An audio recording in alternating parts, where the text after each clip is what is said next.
the bagels, and that is that you come to our next film, which New York Women in Film and Television are co-presenting, and that is the film Do You Dream in Color? A wonderful film that today. Then we're followed at 4 p.m. by 2E, Twice Exceptional, True Smile, and The Voice of the Voiceless. So a big day. Stay with us for the whole day, and join us for the rest of the week for many more fantastic films.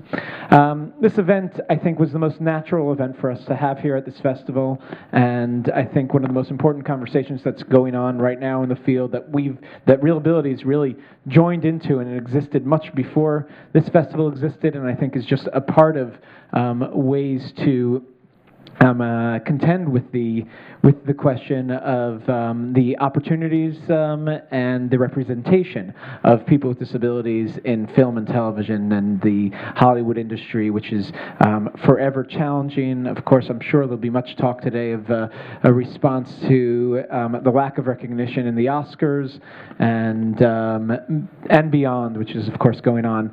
We're lucky today to have, first of all, wonderful partners who are a part of the festival and have been with the festival from the beginning to represent, and wonderful actors who are here from different films that are part of the festival, and other actors just from the industry who are supporters of ReelAbilities and what we believe in. So we're glad to have this panel together. Don't be afraid. By seeing 7 people sitting on a panel, that's usually something that gets me a little anxious. This is actually going to be a unique format that we've worked on putting together. It will not be boring for a moment, I promise you that.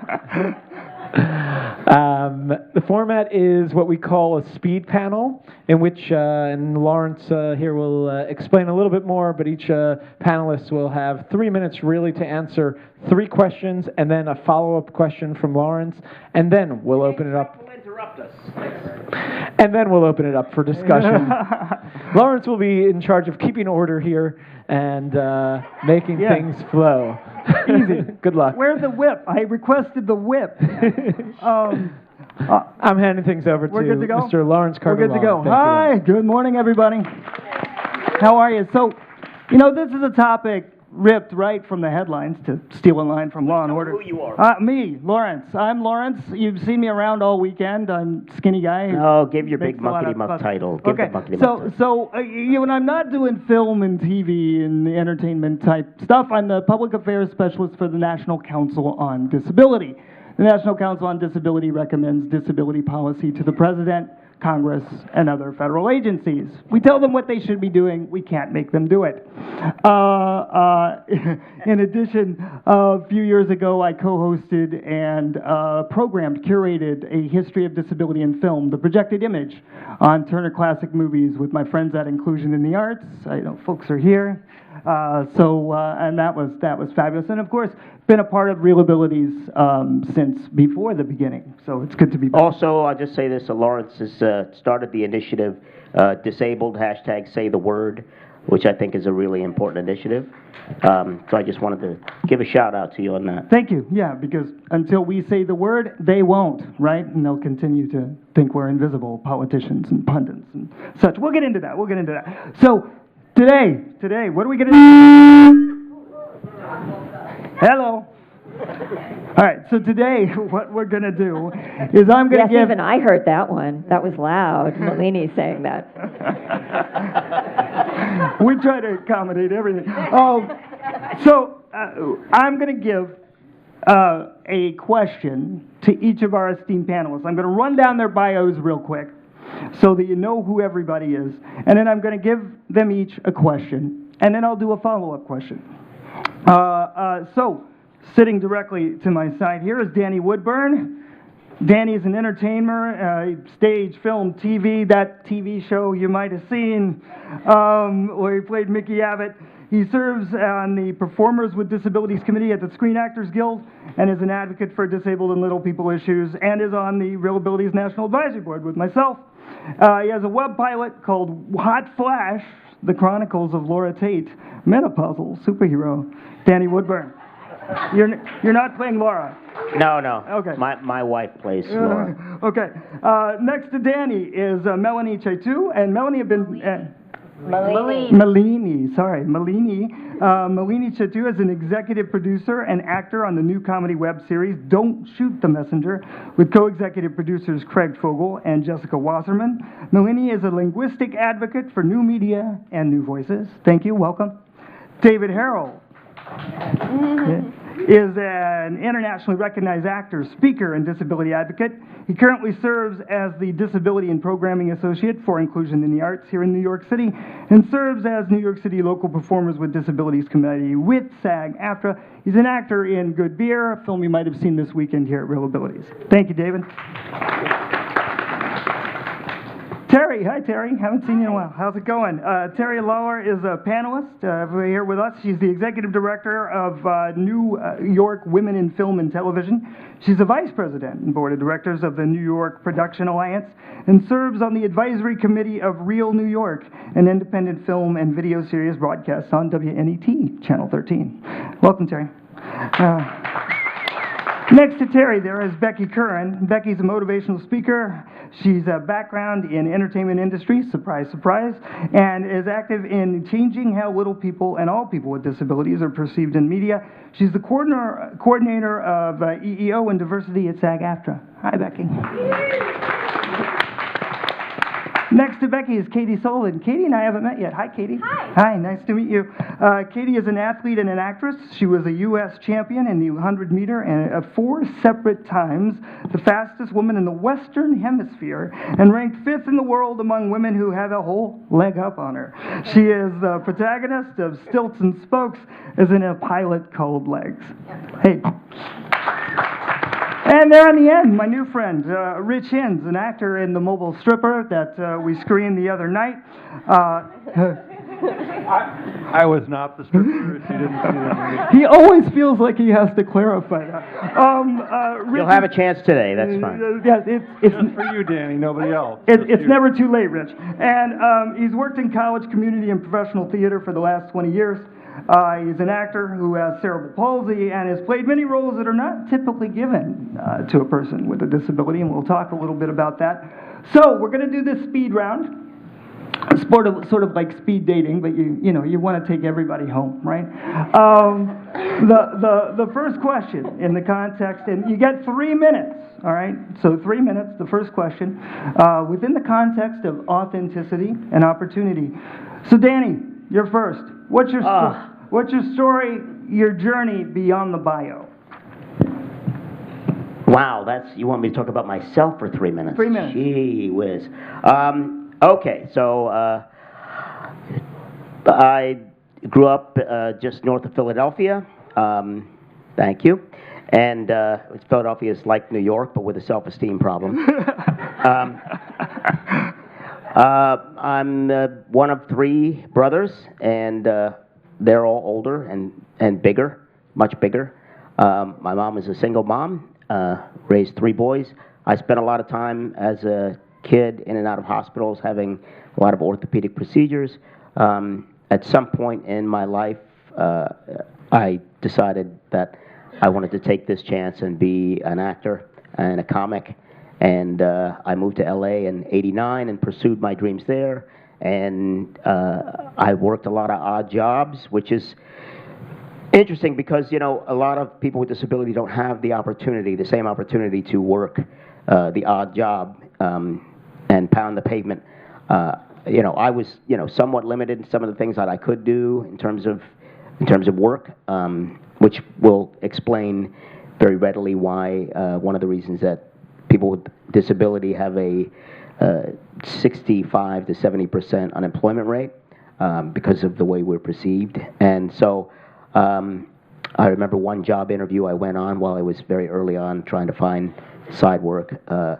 The woman spent most of the time trying to figure out how big a chair I should sit in rather than actually interview me. So that was a job, needless to say, I did not get.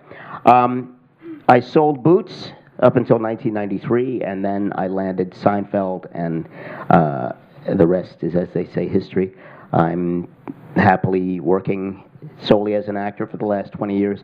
Some of the obstacles that I've come across is being in this package that they want to use me as a sight gag a lot of times, and my goal has always been to portray myself with some dimension. not dementia, but dimension. I was going to say, you've done that well. That was, No. yeah. You know, there's a crossover there at times. I've been lucky enough to continue working, although I've missed a lot of jobs because I didn't want to be that other thing. But those are the jobs that I wanted to miss. So I think that's 3 minutes. Yeah, well, I just got told that that's 3 minutes for all the questions. So I've got to actually blaze through this much faster. Okay, so that's down to me. So I took all of your time.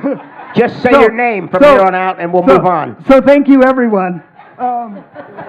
Maleni, you're next. Okay. So I guess now it's my turn, you're saying. Some of his comments actually are similar to my experience of oppression and having limited job opportunities and being rejected because there's no interpreter provided, or people are awkward, or they're considering funding, or they're not prepared to offer an opportunity. So I think it's time that we just get over that. I'm here. I want to tell people, if you want to hire a deaf employee or as an actor or on the crew, then hire or have a deaf director or have a deaf director of photography, a DP.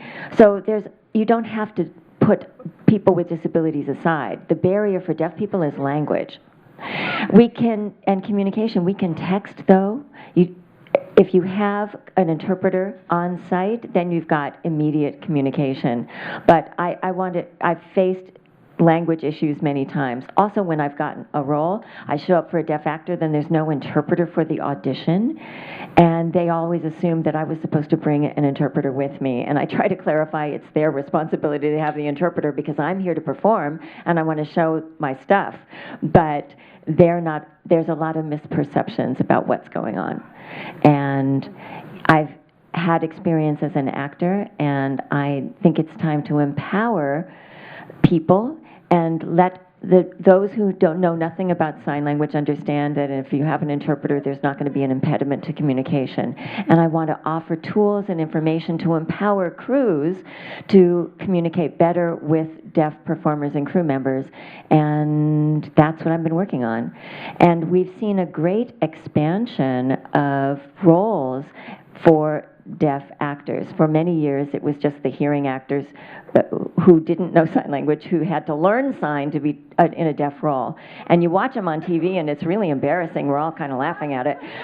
So it's really time to do something radical, to change it, to improve it for the future, and get the entertainment industry involved. And that's why I've created web tools to tell the story. Our web series is telling a story based on our personal experiences in our lives, including interpreters, including people who don't know nothing about sign language, and that's what we're showing. And so we're giving opportunities for deaf professionals to be involved as actors, as crew members, as directors, writers, as our DP, and allowing these skills to grow, as well as having professional collaborations with others in the field. So that's where I'm at. Great, thank you. David. I'm going to sort of talk from my disability advocate hat and as Okay. a representative from Inclusion in the Arts. And so the first question about where did I come from, what's beyond my story, I will say 15 years ago I auditioned for an agent, and I was told, why did I want to be an actor with that thing I had, that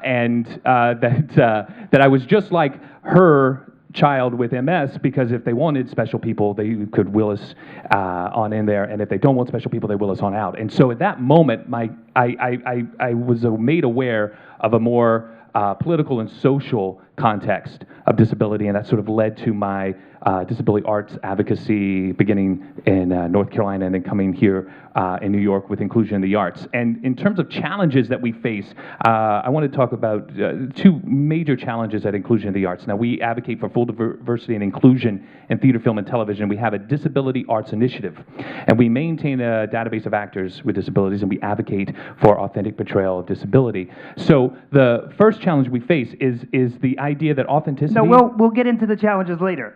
Right now we're on your story. Oh, I thought you said all three questions in 3 minutes. No, well, each will have 3 minutes. Got it, sorry. Okay. I'm done. Okay, great. Great. Terry. Hi, is this on? Can you hear me? Yes. Okay.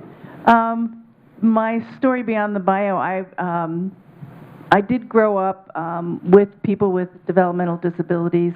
I have my step brother and 2 cousins.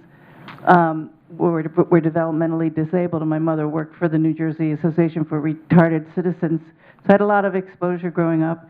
Also have a blind cousin. I have 50 first cousins, so there's a lot of different diversity among all those people.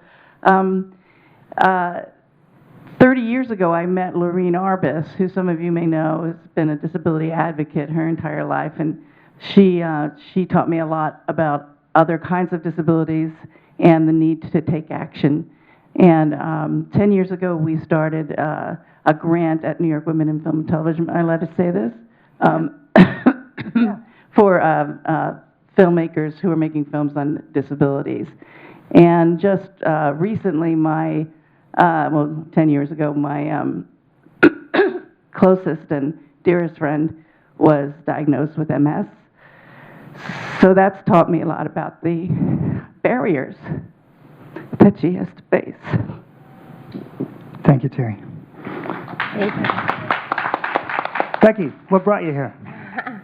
So my story beyond my bio is similar to Danny's. I was born to average height parents. My dad's 6'4". My parents had never seen a little person before being in the delivery room having me. Luckily, one of the doctors knew that there was a little person who they had seen before being born.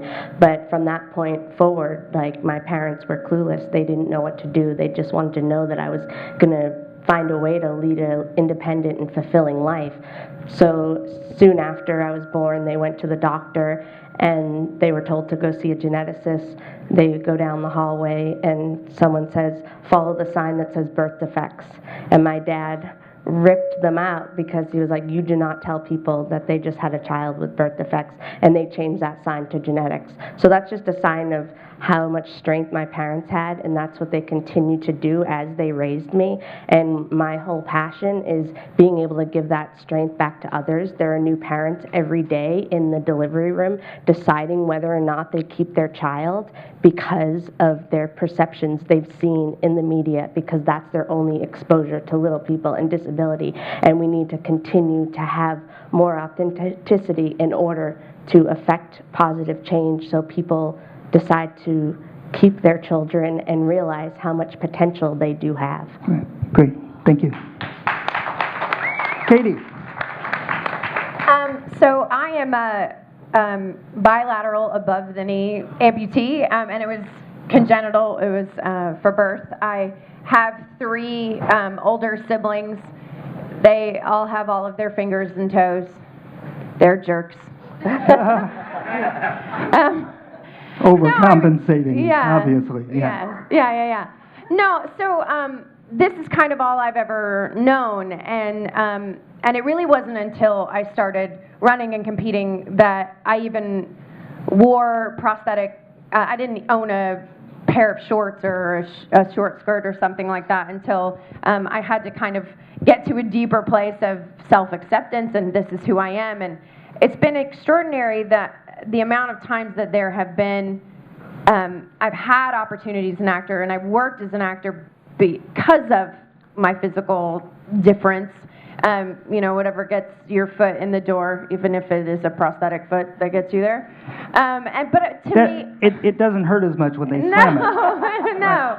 But I'll tell you what, I have played a military. I've played a veteran a lot on TV. I've gotten very good at my salute, and I get thanks for my service all the time. And this is service I've never performed. And it's kind of through that process and through my life experience as an actor that I've started to become a producer and writing and creating projects that make sense for people with physical differences, and have them be 3-dimensional human beings instead of just a sight gag, a salute and a thank you for your service. So, which is part of this world, but it's not the only way. There's 100 reasons that lead to the same place. So, that's kind of it for that. I can't tell you how many casting directors have said thank you for your service to me too. I don't. That's a different kind of service. All right, let's now sorry, come on. I wasn't following. This is an all families crowd. Thanks. All right. So, Rich, you're next. Well, I guess to start early, I was born in Cleveland, which was handy for the Cleveland Clinic. I had a couple surgeries growing up as well. I have 2 brothers and 2 sisters. I started acting in college, played a lot of old men because it just seemed to fit according to the people casting, which was fine with me. It was a part, so that was cool. I've been auditioning for film and television, not getting a whole bunch of casting for film and television other than a couple of the independent projects and the mobile stripper frame that we see behind us. The roles I've gotten, I've been lucky enough, haven't been written specifically with a disability, but I always say if you want instant depth and interest in a character, just grab somebody who has something interesting about them, and it just makes that a whole lot more interesting. I don't understand the reluctance. Anyway, so that's kind of where I'm at. I've done a lot of regional, local theater kind of stuff, and played various characters that haven't been written with a disability, which I think is lucky, but I'm probably kind of the low man on the totem pole when I look at everybody on the panel today, so. Well, it's because you're born in Cleveland, or? Near Cleveland, yeah. Okay. Yeah, he identifies as Rich identifies as a person from Cleveland. Philly's so much better. All right. Right. That's the hardest part of your journey. No, okay.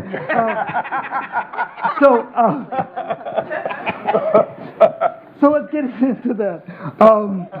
What is the most difficult part of your career in the industry, in the arts, and the work that you're doing? What are the things that you constantly bump up against that, make you want to hurt somebody? I can harken back to a couple of comments, but one that really stands out, well, 2 that stand out for me is my agents, my reps approaching a casting director for a role, and the role was that of a doctor. And the response that came back to my reps was, oh, he could never be a doctor. So that getting past obstacles like that is a big thing for me. Because there's only so much you can say over the phone to somebody. There's only so much you can preach to them about the real world before they, especially casting directors, decide to hang up. And then another thing, I was on a show, and I was playing kind of a straight character, not that comedic, but it was a sitcom, and I was playing a late night DJ who always fell asleep on the job. And I overheard the producers on a network run. It was a sitcom, so they have like a network run where they have all the network muckety schmucks come in. And I overheard them say, "Can't we do something with him?" And I know what they were thinking. They were thinking, can't we do something that's sort of dehumanizing, or do something that's typical when you see a little person on screen? Some way to make a gag. Make a gag. Can't we do something with him and make him, appear funny? And so, it's comments like that I am always sort of at odds with in my career. Great, thanks. Maleni? Okay. My career has shown me a few things that I definitely resent. In general, Hollywood, as I mentioned before, they love roles for people who are signing. But typically, the hearing people will take over the signing roles and the deaf roles. And there's excellent deaf talent, trained professional deaf actors who studied in programs and colleges and have a lot of theater and television experience, but Hollywood will not even consider them. They're only thinking about ways to save money. So they'll pay an actor to go learn sign language, but they won't pay for an interpreter. So when they have an actor who doesn't know sign language, there's no authenticity. Another thing that I find that's upsetting is that they'll have one deaf actor in Hollywood. Now, I'm not trying to offend anybody. There's a great actor, Marlee Matlin, and she is the only one that Hollywood seems to want to hire. But what about the rest? There's a lot more options of people of color. There's a lot of diversity in all kinds of realms, but I'm surprised that Hollywood only wants to see one actor. And society has determined that one person can represent the multiplicity of people who are deaf. So it's certainly not everybody can use our voices to communicate, but a lot of different actors, deaf actors, can sign and still be a wonderful performer. So I feel that that is something that has limited opportunities. And I'd like everybody to see what we can do and see that there's not just one deaf actor, but we have acting experience, we have crew experience, and we're trying to break in our series, and we're trying to break our barriers. And in SAG-AFTRA, I'm trying to consider what I can do. I don't want to pay to be a member of SAG-AFTRA, only if there's not going to be any job that'll be offered to me. So if they're going to if I'm a member of SAG-AFTRA and I want to vote on the films are not captioned. So I wouldn't even be able to fulfill that kind of responsibility. So whereas independent film is growing, web series are growing, so there's a great more opportunities, which makes me wonder if I'm not going to have equal access or an equal voice in SAG, why would I want to join this organization? So I'm hearing a lot of difficulties in these professional areas, and I'm trying to address them right now. Okay, thank you.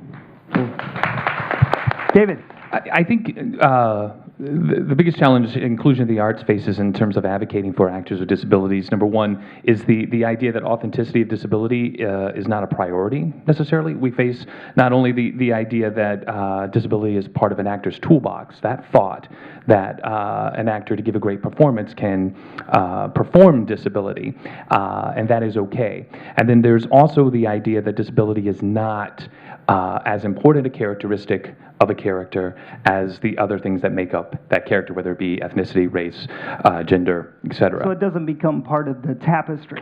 Right. Right. You could right. be Are there other a things that Republican, you could be a businessman, you could be, a lot of different things within the context of a character. Disability could and should be part of that. Exactly. But I'm talking more specifically if there's a character who is 60 to 70 African American female who is blind, right?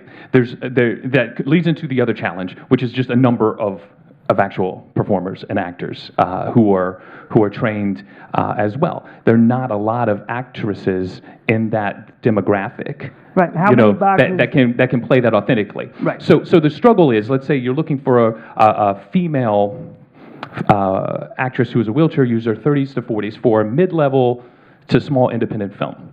There's probably a very limited number, like 10 to 20, of actors that have the training, the capacity, and the talent to do that role. Now, if authenticity is not important to you, or not, let's say not important, but it is not as big a priority, and you open that up to the hundreds, if not thousands, of other actresses who have that training, capacity, and talent, then the subjectivity of who is the better actor really gets expanded. So the idea is that it is the authenticity of disability as well as authenticity of race, and I think those are all conversations that are happening. It does have to become more of a priority, and individuals in the industry have to sort of reframe what their thought process is in terms of who is the better actor to play that role. Because if it becomes a priority to have authenticity, then you're going to not have that large number. And which, how do you define authenticity? Which boxes get ticked? Right? Is it gender? Is it ethnicity? Right. And what becomes most important? And does disability sort of go up a little bit, or what can you let go of as a writer, as the producer? What is there something that can be altered? Does the ethnicity, does it need to be this specific ethnicity, or can it be expanded to something else? So those are the big challenges for us. Great, thanks, thank you, Terry. Well, I think that it's really important that that producers, whether they're independent producers or working in the Hollywood industry, really become more open-minded to non-traditional casting in general. So that and how would you, for a layperson audience, how would you define non-traditional casting? Well, I mean, say you have a script that calls for a doctor who is a white male in his 40s. There's no reason why that person can't be a female, that person can't be Asian American, or that person can't be disabled. There's what is it about the part that would, why? The important part is they're a doctor, right? Right, Yeah. exactly. So you need someone who can play a doctor or any of the different roles. I just think that all the, there's lots of important roles that women have played that were originally written for men, like Alien, Sigourney Weaver in Alien. That was a role that was written for a man, and of course everybody knows how incredibly good it was because it was Sigourney Weaver playing that role. I think that there are many, many roles that are written for a person and that they don't necessarily have to be written for an able-bodied person. It could be for any variety of different kinds of people. Great. Thank you. Becky? I think a lot of it is based on assumption. People assume that the talent isn't out there and the people don't exist. Like the minute we walk into a room, people are judging us. They have a bias based on what they've seen in the past. And what is that bias? They're afraid because they don't know, if especially the little people, if we're just going to jump out at them because they've seen that in the past in the media. Mm-hmm. And even I went on 100 interviews when I was trying to get my foot in the door in the industry, and I worked at a major talent agency, and after 4 years of working there, on Halloween, they brought in people dressed up as Oompa Loompas. Luckily, I didn't see them, but I was like, that is just continuing to play with the stereotype when I'm trying to be taken seriously in this work environment. So people constantly assume that we don't have the talent, we're not capable, and what we try to do at SAG-AFTRA is we try to give them the resources so they know that there's talent out there and they can find the talent if they really want to cast authentically. And it's important to do that because we also run into the thing where CGI animation, people are now shrinking down people to be little people. Right, and What if taking those- jobs. Yeah, what if those Right. people had never met a little person before, so now they're acting based on what they've seen in the past or how they think we act without asking the question or without just taking a chance to get to know us and know what we're capable of. Okay, great. Thank you. By the way, I'm sorry I showed up that day. I had no idea you were working there. I had no clue. I really didn't know. Before you knew each other. Yeah. Katy? I think for me, just from an actor's perspective, it's genuine opportunity. What's frustrating to me is the lack of opportunity just to fail. Like, you end up having one audition every pilot season, and then you freak out about it because it's like, this is the only opportunity I'm going to have this year to work in a major, in a major position. So there's so much more pressure that's put on those few opportunities, which then makes you have you don't sleep and you're freaking out and all of this stuff. And there's so much anxiety on these, tiny little opportunities that come along.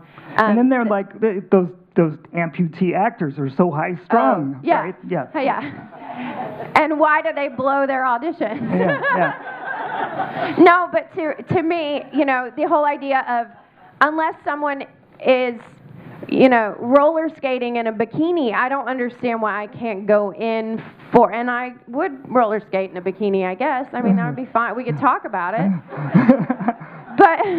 But having genuine opportunities, and Yeah, no one's asked you to roller skate in a bikini as of yet. I So would negotiate. We would could talk negotiate. about it. What a Really short good. memory she has. Remember, Yeah, Danny, but- family, so okay. Yeah. No, but for me, honestly, there have been instances even where they have written a character that has a disability and they want to have a character that is disabled. There are examples, and I won't go into specifics, but where they've brought people with disabilities in, and within 24 hours there's a press release in Variety saying that some able-bodied person was cast in the role. So there was no real genuine opportunity. It was an afterthought of like, crap, did we actually see someone in a wheelchair for this role? Oh, wait, somebody's going to protest us. Yes. Yeah. Yeah. So there are these, they're bringing people in at times, but they're not genuinely giving them a real opportunity to have the job. So so if disabled actors aren't even playing the roles of disabled characters, where is the real diversity, right? Exactly. Yeah. Okay. Like twice exactly correct everything that was just said. I have a couple of casting directors who like to call me in, and you get the pre-read, you go to the callback, and you can see this. I don't know what the look would be called on the director of the episode or whatever it is you're auditioning for. It's a very special episode. Yeah, well, yes. and they're traditional. I mean, whatever the role, it's not a surprise look, but you can see that the person selecting the role, the person to play the role, really has this. It's just a look. I can't even describe it. I don't know if other people. Can you all do the look? Any of the actors here? Do you know what's the look? Yeah, it's like it's almost like what is he doing here kind of look, and it's like, well, there we go. And that does that shoots your confidence straight to 10 right there. So, and as you were saying, you go out twice a year to say a line and a half on some episode of a TV show, and you're like freaked out because you get to do it twice a year, and the director's sitting there, and and you think, well, gee, at least I had a chance. But then you say, well, did I have a chance? Did I really have a chance? Yeah, was it token kind of thing? Was it self-protection, cover one's behind? Right. Yeah. And then the flip side of that is, well, maybe they'll stop calling me in, because if they keep calling me in and I never get cast, then they say, oh, it's going to look like we're not casting him because he has a disability. And if we do that, well, then we're going to have legal trouble, blah, blah, blah, blah, blah. So I think the coin can have those same two sides. Well, let's call them in because we have to look inclusive. Well, we have to stop calling this guy in because we never cast him, and they're going to start to figure out it's because he has a disability. Yeah. So it's the flip side of the same coin. It is, Either way, yeah. you're not getting the royalty right. The result Right. is the same. Yeah. But it is two sides of the same coin. Yeah. Yeah, great. Well, let's. You said you weren't going to call anybody out, but I'm not an actor, so I'll call people out. There was just released. J.J. Abrams put out what he was going to do with regard to casting and diversity, and these are the figures: 50% going to be women. Good. 50% of the planet women. That's good. 12% are going to be Black African American. 18% are going to be Latino. 6% are going to be Asian. You're waiting, right? Is there a word I didn't say? Right. What did he leave out? Right. He left out disabled folks. Now, disabled folks, if you look at let's just look at the U.S. population. Guess what percentage of the U.S. population disabled folks are? Anybody know? Everybody knows. In this crowd, right? Who am I speaking to? 19-20%, roughly speaking, right? If you look at the figures, just disabled characters on TV, good, bad, or indifferent, hovers around 1%. Sometimes we get a little bit of a bump, but usually it's around 1%. And then you get disabled actors playing characters regardless. It's about 0.002%, somewhere around there. That's what we're talking about in terms of authenticity, right? Why is that? So I think there are a couple of things to talk about there. There's a lot of talk right now, which is one of the reasons we're doing this panel, about diversity. But there seems to be no real understanding of diversity within a larger context, right? This group is thought of as diverse, that group is thought of diverse, we got to tick the box in this area. But there seems to be very little understanding that disability puts the D in diversity. It's right at the beginning of the word. Not an afterthought, not the day after the press release. Right? It's right there beginning, D, diversity, D, disability, connect the dots. Right? And yet folks aren't doing that. Now, Danny, you called this out recently, right? You did a blog post that went viral, and you basically said you're doing a lot of talk about inclusion, but if you're not including disability, shut the bleep up, right? Talk a bit about why, what is your hope and what is your call to action with those efforts? Well, my call to action was to hopefully get it out there and get it seen by people in the industry. And I went almost, in a sense, door to door. I tried to get the New York Times to bring attention to it. I tried to get Variety, people I knew at Variety to bring attention to it. What feedback did you get?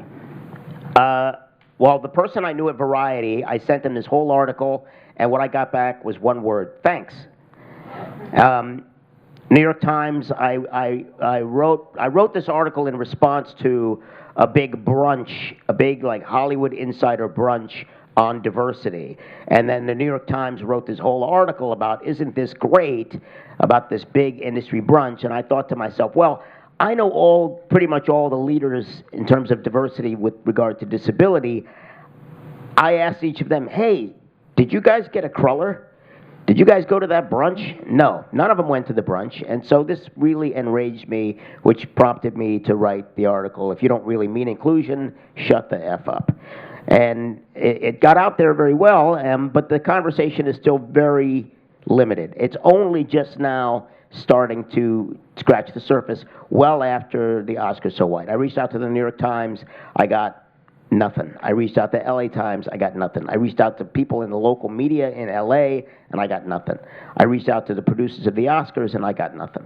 So the more we talk about this, just every day to people, or writing into the newspaper, whenever you see these articles about diversity, because this J.J. Abrams article just came out 2 days ago, and I was just like, it was like a head slapper. Like, I can't believe this is still happening, that it's still not being acknowledged. I think Orlando Jones wrote an article recently that talked a little bit about disability, but I know that, quite honestly, it was somewhat prompted by the article that I wrote, because I heard from his circle to me. But I wanted to speak to a little bit on that authenticity and opportunity. As I mentioned, the unemployment rate is so dramatically different for people with disabilities. But when you get on a set, that needle hasn't really changed. The Americans with Disabilities Act was passed 25 years ago. The unemployment numbers have basically remained the same. Haven't changed since then. Right, and okay, I lost my train. When you get on the set. When I get on a set, especially on location, or even if I get on a soundstage, a lot of times there's been no real access created. There's been no, like, people will tell me, oh, your dressing room's up on the second floor, or, there's no thought that ever goes into access, because I think because production companies move so fast that really access is the last thing on their mind. So they see this sort of as a headache to bring somebody in with a disability and audition them, because then they know they have to go out of their way. But what they're not realizing is they're supposed to create that access well before anybody shows up. And this is very frustrating to me. And we were talking about auditions. I went to an audition once that was for a person in a wheelchair. Now, I know there was moments in the script where the person gets up because they pretend that there's something wrong with them, but it was a comedic thing. But there was nothing, there was no disability, essentially. But I felt this was an opportunity to see people in a wheelchair who could actually get up. But the mentality about people in a wheelchair is, well, if they're in a wheelchair, they can't get up, So this audition was on the second floor of a building that had no other access but the stairs. And I was just like, how can you hold this audition? So this prompted this discussion with the AMPTP and the last negotiation. Break out that acronym for people. The Association of Motion Picture and Television Producers. Okay, so these are all the people that we're contracted with at SAG-AFTRA, with them. So whenever we negotiate, it's SAG-AFTRA and the AMPTP. So we said, look, we need to bring attention to this issue of disability in film, and you guys need to pay attention to what we're saying. So from that negotiation, we created this task force between the union and the AMPTP to have an ongoing discussion about disability. And they're always like, well, how do we find you? Well, if I'm not mistaken, there's 1,400 people in the union who self-identify as people with disability. Am I correct? That's the number I got from Steve. It's about 1,400. When you're on set, there's always an AD or a second AD or even a PA that walks around and does a little checkbox, like one African American, one Asian, one Latino, one Native American. There's always this little checkbox thing going on, but nowhere in that checkbox does anybody check disability. It's never been part of that data report. until GLAAD came out with one in 2010. So the mentality is not how do we incorporate people with disabilities. So we have to sort of push for them to figure this out. And there's always this, we didn't understand, we don't know how to find, you know, and I just think it's laziness on the part of the producers. Anyway, I've talked on too much. Yeah, and to continue that, what's your call to action? To action, what do you want to see people do? Maleni? Maleni, yeah.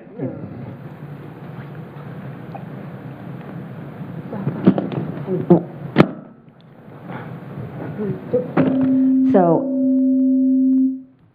what I would like producers to do is to actually have exposure to people in my ASL community and have a discussion with deaf actors, with interpreters, even if the actors can lip read and can speak, but just to have a sense of who we are.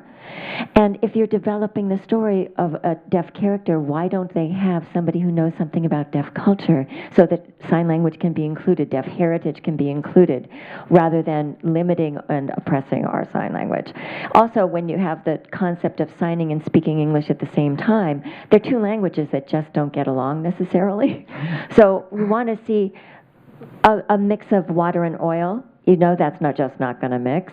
We need to educate them that sign language and English have to be a little bit separate in the writing process. So of course, if they could contact SAG-AFTRA, their People with Disabilities Committee, and get a wake-up call to see who there is so that we can educate them and open their awareness. The point is that accessibility, as Danny was saying, comes first, and then everything else comes with it. Great, thank you. Yeah, I think that until we reach a point where it becomes a financial risk for producers to cast inauthentically, we're not going to see an accelerated sense of growth. Now, I do think that there's a little bit of hope. I think there are organizations within our industry that are having conversations. I think there was a diversity statement that came out from Ken Howard, the president of SAG-AFTRA, that did mention disability, that kind of put that. So he said the word? He said the word. Okay, that's good. The Casting Society of America has a diversity committee here in New York that is actively reaching out, along with, collaborating with Inclusion in the Arts to try to meet more actors with disabilities, because they realize they need to know who is out there. They need to get to know these actors so they can begin to bring them into projects.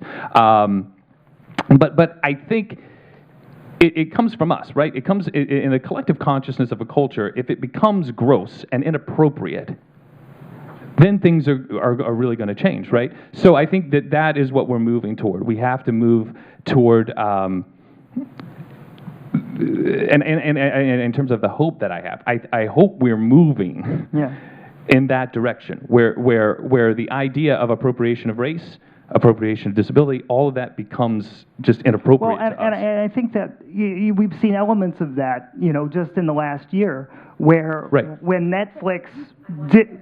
Maleni is saying, I'm a person of color, I'm an Indian, I'm a woman, I'm deaf, I've got all of this in me. That's a whole lot when you're talking about appropriation. Right. So there's a lot of things that they could be stealing, right? Right. And there you go. Just this last year, Netflix put forth the television series based on Marvel's Daredevil about a blind superhero. They neglected to audio describe the series, right? Blind people who like Daredevil threw a hissy fit, embarrassed them, issued press releases, protested, got a Facebook campaign going. Next thing you know, Netflix is stumbling over themselves trying to figure out issuing releases about how they're going to get that audio description thing sorted out really soon. And they did that because they were embarrassed. Right. Right. So I think the more, as audience members, we can put pressure and write letters, send emails, say, hey, the guy that's not disabled that's playing the wheelchair user is pretty ridiculous. I don't, and if that becomes uncomfortable, then I think they're going to work even harder than they are. Because I do think it's a lot of lip service. I do think there's a lot of like, well, it's a second thought. Oh, we better make sure we just say we brought him in the room But without doing the actual casting. Right, but then we say the best actor got the role, you know, and that's easy to say, and it's a very subjective thing. If it's not a priority and it's not gross to a public and it's not going to threaten your bottom line. And they've used that as an out long enough. Right. Sasan? Yeah. I think too that portrayal, people with disabilities portraying, you know, authentically people with disability, I think is one branch of a much larger tree. The much larger tree has to be people with disability portraying the neighbor, portraying the bus driver, portraying the guy next, you know, the guy that yells at you on the street. You know, any number of other things. The security guard. The security guard. Any number of other things where we can say, okay, there's that portion of 20% of our society. There we see them. They don't always have to be the guy in the wheelchair or the blind person. They can just be that person who's yelling at them to shut up in the library or whatever, you know. So I think our struggle should be more focused on that than on trying to get them to say you have to narrow your scope of casting rather than broaden the scope of casting. No, I absolutely agree with that, but I think I wonder, or if the pressure becomes more to authentically cast, then you're going to have actors getting opportunities which are going to lead to those other opportunities to play a non-specific character. But I think it can go both ways. I think if the more of us that play under fives, the more of us that are just the guy in the office, the bank teller, all those kind of things, I think that helps us as well because it reflects our society. It reflects the idea that people with disabilities are everywhere, and they're doing all kinds of jobs, and they're doing all kinds of things that aren't necessarily inspirational. They're getting up and they're going to work and they're doing a daggone job. And you know, so if we see that, maybe that leads into, oh, that guy that played the bank teller, that, you know, he is a wheelchair user. That's great. I have a character with a wheelchair. Let's put him in this lead. So maybe so it can go both ways. Yeah. Well, I think it's probably not an either or equation. It's an and. Right. You know, it's an and. And we need a heck of a lot less inspiration and a lot more perspiration in terms of the roles that we're seeing. If you look I want to make sure I get to everybody. Let's see. I'll just round robin this thing. Okay, so Rich. Well, in terms of a career, what happens is you do the under fives, then you get a little bit better part, then you get a little bit bigger part, then you get a co-star, then you get a guest star. If you never get the under fives, you never take the next step to the next level. And you can talk about the characters and, well, let's write Explain what an under five is. You literally say, well, he must have died 2 hours ago. His liver temperature is 62 degrees or whatever the hell the line is. And, you know, they read 15 people for this and they call back 6 of you. So you can say, you know, under 5 lines in whatever it is they're shooting. And if you do well there, oh, we can trust this guy. He did good. He didn't freak out. He can take direction. Hey, let's give him a bigger part the next time. If you don't take the first step, the other steps aren't going to come because, one, they're already not taking a chance on us for crazy reasons, and now they have another one. Well, he doesn't have any experience. How can we possibly put him in that role? They use that to sort of bolster up the other. It's just more gatekeeping. Yeah. Anybody else got a call to action? Call to action? I think it's really important. I love that a lot of these people are multifaceted. Create your own content if you don't see yourself out there, because the more content we get out there, the more things people will see. Right, and YouTube, Netflix, Amazon, all that's kind of opened it up. And you can even just do it on your phone. My boss I'm taking this from him, he keeps saying that it's been like he's been trying to put out a house fire for 10 years, but no one caught on, and now people are starting to listen. So we need to take advantage of this momentum, and I want to say thank you to our Performers with Disabilities Committee for working so hard to continue working with passion, even though people keep neglecting us in the statements. Like, we have to just keep pushing, because if we get discouraged, we'll just keep going backwards. Yeah, great. I mean, to me, what has ended up happening ultimately is that I am creating content. I've got a degree in acting, and I'm an actor, but you have to start putting on other hats, trying your hand at writing, becoming a producer, doing these things so that these are authentic stories, because you're also expecting people who've never met a person with a disability to write an authentic, three-dimensional character that they know nothing about in a lot of ways. It's going to be much harder maybe than writing it yourself. Exactly. So I think, to me, it's been the call to action in my own life has been like, I'm waiting around for somebody to do something that makes may never happen. Yeah, it would be silly to wait around for me to write Roots. Exactly. Right. Yeah. So write what you know, do what you know, and that's going to change the dialogue in the system in and of itself. Exactly. Right. Terry, did you have any? I just wanted to say that I think that we do need to both punish those who are not including disabled people in their stories and not casting disabled people in any number of different roles. So they need to be punished by us not going to the movies, on the website criticizing them, bringing to everyone's attention that they are not being inclusive. But then I think we need to reward those that are doing the right thing by putting our buying tickets and also putting the word out that show up, watch, tweet. And I'd also like to see at some point some financial incentive for people to make films that are inclusive, not necessarily films about disabilities, which we do, but just give people an extra $50,000, for instance, as a reward if they have a truly inclusive cast. Let's find some money to do that. The carrot and the stick. Yes. Right. So I just wanted to speak to the Star Wars thing. If we look back at the old Star Wars, 1977, 80, 83, there were no African Americans until we got Lando Calrissian in the second one. And then we got, there was one African American. If we look at the African American community, it's unified. There is essentially one characteristic to pay attention to. But in the disability community, the unification is much less because this disability comes in and of itself in so many diverse forms that we don't necessarily have the same power structure that the African American community has.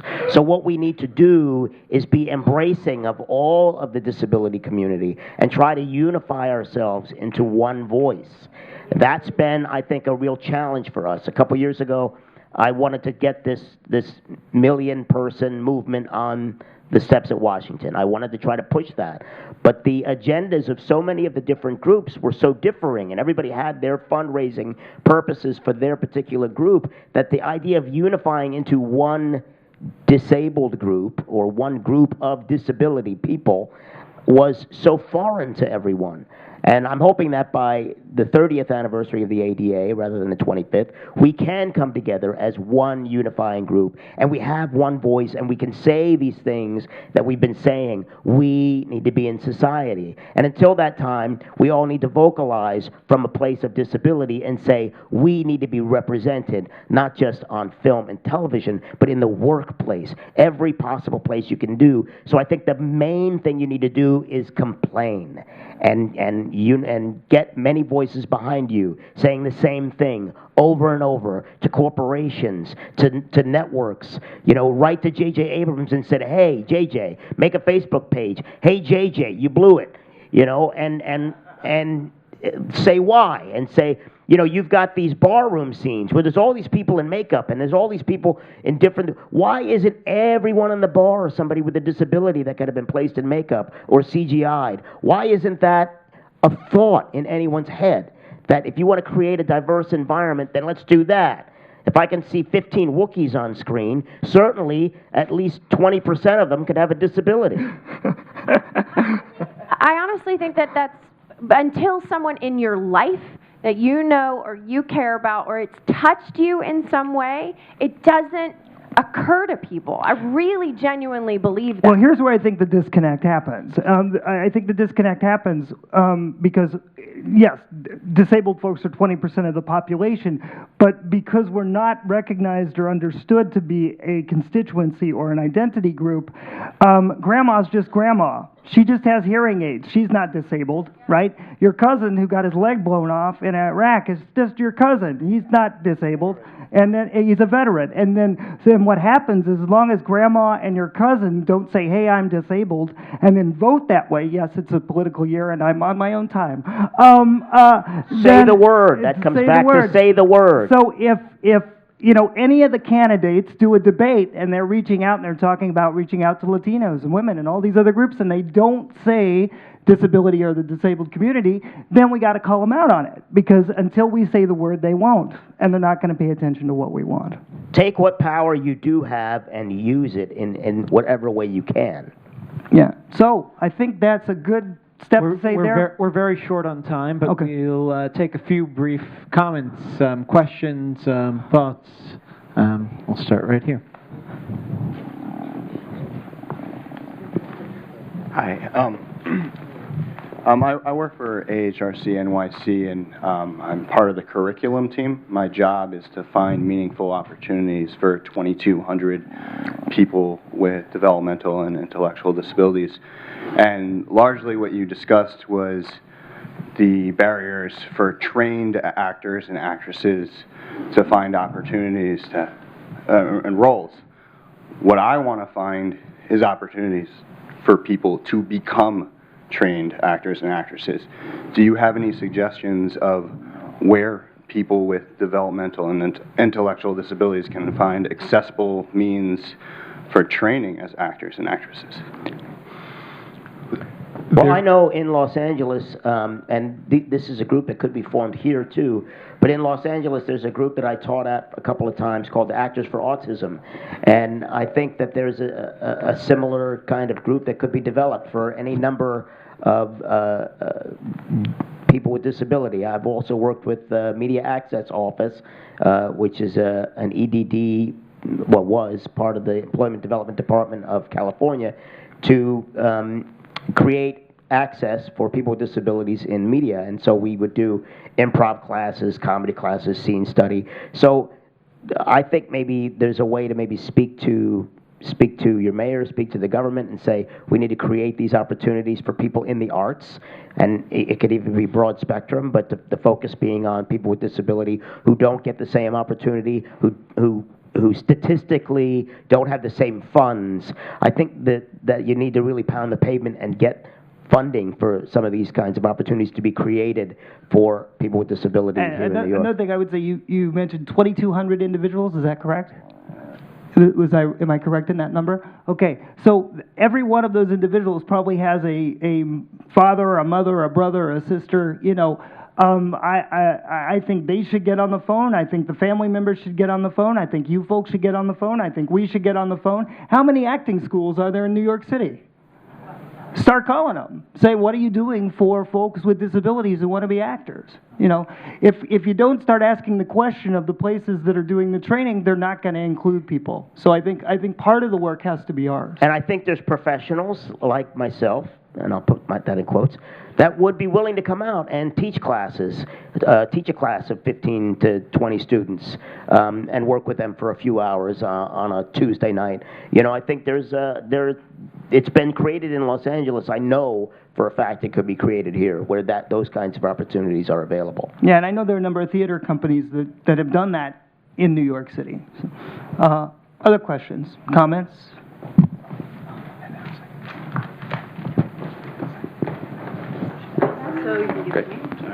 Yeah? Hi.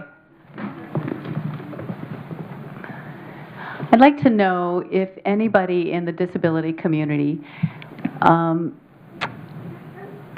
can set up a television network that could compete with other television networks. Is something like that ever possible? Can we create something like that? Oh, I think we can. I don't think there's... The question is, it's a difficult question, because part of the problem we have as a community is that you get people, you know, whether they need a Braille menu or use sign language interpretation or are wheelchair users, who will still say to you, oh, but I'm not disabled, right? And nobody's disabled until they want SSDI. And so you... And so you get a situation where what you put together a network like that, what kind of content's going to be on it? Who's going to create it? who are the advertisers going to be, right? How do you got to set that stage, you got to set that foundation so that the content on the channel is going to be something people want to watch that's beyond colostomy bags. And right now, I think in the culture, that's what people think of. You know, I think it's absolutely possible. I think we're not there yet. I think that it starts with content. When people start watching the content and you know, audience numbers start going up, and I think that resistance is chipped away, then we can see more of that. But right now, we're not seen as a constituency, not by the networks and not by the presidential candidates. It's all going to be about analytics, numbers. So I would say the first step would be to create a YouTube channel that you might envision on cable. So you create the YouTube channel, and then you pan around for content. You find content within the community of the disability world and say, you know, send me your stuff. I want to put it up on our channel. Then you try to create an audience for your channel. You know, once you get, I think, 10,000 followers on YouTube, you get to be able to use the YouTube facilities. You get to go into their studios, use their space, use their sound booth. So it takes work, absolutely. But I think the opportunity to create a channel is much larger now than it was, say, 20 years ago or 10 years ago. I'm going to jump in here also just from... He also wants to just say something. Please. Hello. Also, YouTube, I wanted to say, is a wonderful, tremendous opportunity for everyone to create their own channels. And that's what I'm doing currently with Craig Fogel, our co-executive producer. We're working on doing that, and YouTube is providing interpreters and closed captions because we are demanding that, so set to them to have the captions. So you can go and tell those creator channels, I want to watch your play, I want to watch your performance, I want to see the captions so I can see what's going on in your show. And that's the challenge that we're facing right now. But speaking of my own web series, it was not just designed for a deaf audience. We welcome a lot of different people to be engaged, people in wheelchairs, people who sign, people who don't sign. So we're highly inclusive. And of course, we want to include the LGBT community. And I feel that our dream is to have stories based on life in the subway, right? Where you see this tremendous diversity of people and ethnicities and types of human beings in the subways together. And I think we can tell stories like a subway series. So we've got a few episodes that are upcoming to be released in April, and I'm looking forward to see any responses on our series. And I'm hopeful that it could be picked up, but it's not necessarily about disability per se, but about comedy, right? And inclusivity and including all of us. So I think that we are human beings and we can be together in a series, and that's my goal. And that's don't shoot the messenger, right? Right.